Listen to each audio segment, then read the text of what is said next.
Bismillah. Assalamualaikum sahabat. Kalian pernah marah bukan? Siapapun kita tentu pernah merasakan amarah. Bahkan mungkin tidak jarang kita merasakan kemarahan dan emosi yang sangat. Memang sifat marah merupakan tabiat yang tidak mungkin luput dari diri manusia. Karena mereka memiliki nafsu yang cenderung ingin selalu dituruti dan enggan untuk diselisihi keinginannya. Manusia adalah makhluk yang memiliki emosi di dalam dirinya. Ada banyak jenis emosi yang bisa mempengaruhi bagaimana cara manusia menjalani hidupnya dan berinteraksi dengan orang lain. Tak jarang, manusia seringkali dikuasai oleh emosinya sendiri, padahal seharusnya manusialah yang mengontrol emosi-emosi tersebut. Emosi sangat mempengaruhi kehidupan manusia, mulai dari pilihan yang kita buat, tindakan yang kita ambil, dan semua persepsi yang kita miliki terhadap sesuatu. Marah dapat disebabkan faktor internal dan eksternal. Dalam saintis, dijelaskan fluktuasi kadar hormon serotonin dalam otak mempengaruhi respons seseorang dalam mengatur amarahnya. Rasulullah SAW bersabda, "Aku ini hanya manusia biasa. Aku bisa senang sebagaimana manusia senang, dan aku bisa marah sebagaimana manusia marah." Hadis riwayat Muslim. Dalam Islam, marah adalah perbuatan yang dilarang karena dapat merugikan diri sendiri dan orang lain. Allah berfirman,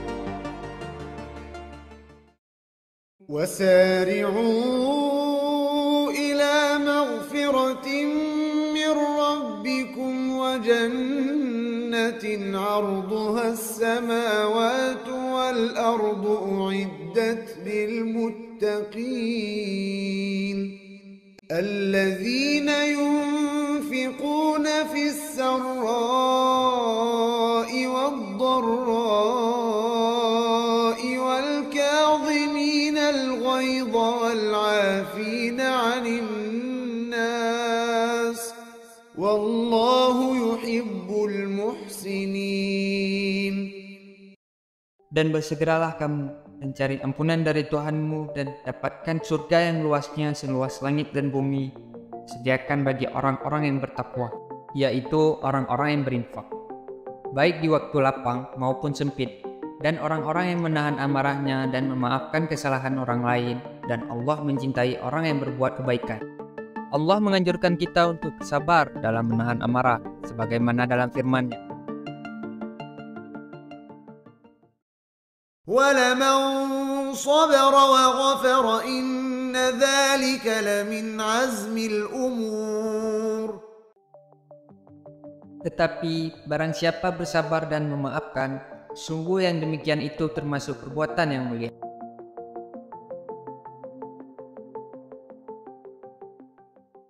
وَإِنْ عَاقَبْتُمْ فَعَاقِبُوا بِمِثْلِ مَا عُوقِبْتُمْ بِهِ وَلَئِنْ صَبَرْتُمْ لَهُوَ خَيْرٌ لِلصَّابِرِينَ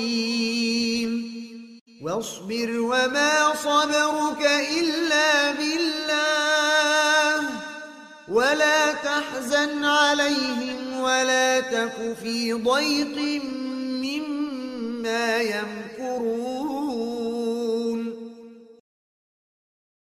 Dan jika kamu membalas, maka balaslah dengan balasan yang sama dengan siksaan yang ditimpakan kepadamu.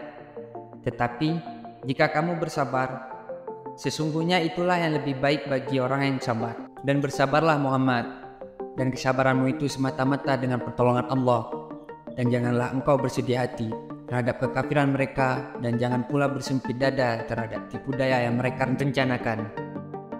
Selain itu, beberapa hadis juga ada yang menjelaskan bagaimana meredam amarah. Hal yang bisa dilakukan adalah diam, sehingga tidak keluar kata-kata yang tidak disukai oleh Allah yang bisa menyakiti hati orang. Jika salah seorang di antara kalian marah, diamlah. Hadis riwayat Ahmad. Jika diam saja tidak cukup untuk meredakan amarah di dalam diri, maka cobalah untuk berganti posisi. Hal ini sesuai dengan hadis yang diriwayatkan oleh Abu Daud. Bila salah satu di antara kalian marah saat berdiri, maka duduklah. Jika marahnya telah hilang, maka sudah cukup. Namun jika tidak lenyap pula, maka berbaringlah. Hadis riwayat Abu Daud. Selain diam dan berganti posisi, ada baiknya untuk coba mengambil air wudhu. Air wudhu selain berfungsi untuk membersihkan diri juga memiliki manfaat untuk membersihkan hati.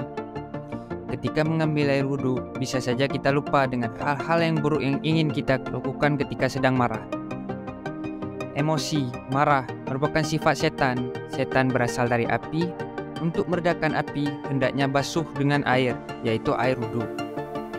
Hal ini sesuai dengan hadis Nabi yang berbunyi, sesungguhnya amarah itu dari setan, dan setan diciptakan dari api. Api akan padam dengan air. Apabila salah seorang dari kalian marah, hendaknya berwudu. Hadis riwayat Abu Daud. Begitulah cara mengendalikan amarah sesuai petunjuk Rasulullah SAW. Tapi ada juga loh marah yang terpuji. Aisyah radhiyallahu anha berkata, Rasulullah SAW tidak pernah marah karena urusan diri pribadi beliau, kecuali jika dilanggar batasan syariat Allah, maka beliau akan marah dengan pelanggaran tersebut karena Allah. Hadis riwayat Bukhari dan Muslim. Inilah marah yang terpuji dalam Islam. Marah karena Allah Ta'ala, yaitu marah dan tidak ridho ketika perintah dan larangan Allah Ta'ala dilanggar oleh manusia. Itulah pembahasan mengenai marah dalam Islam dan larangannya dalam hadis. Lebih baik menahan amarah daripada melampiaskan dan menimbulkan bahaya. Menahan amarah tidak hanya membuat diri kita merasa hancur, tetapi juga membuat kita tertekan. Maka, harus diredam secepatnya. Semoga bermanfaat bagi kita semua dan menjadi motivasi untuk selalu berusaha mendudukkan hawa nafsu dan menahan kemarahan agar kita terhindar dari segala keburukan. Wallahu a'lam bishawab.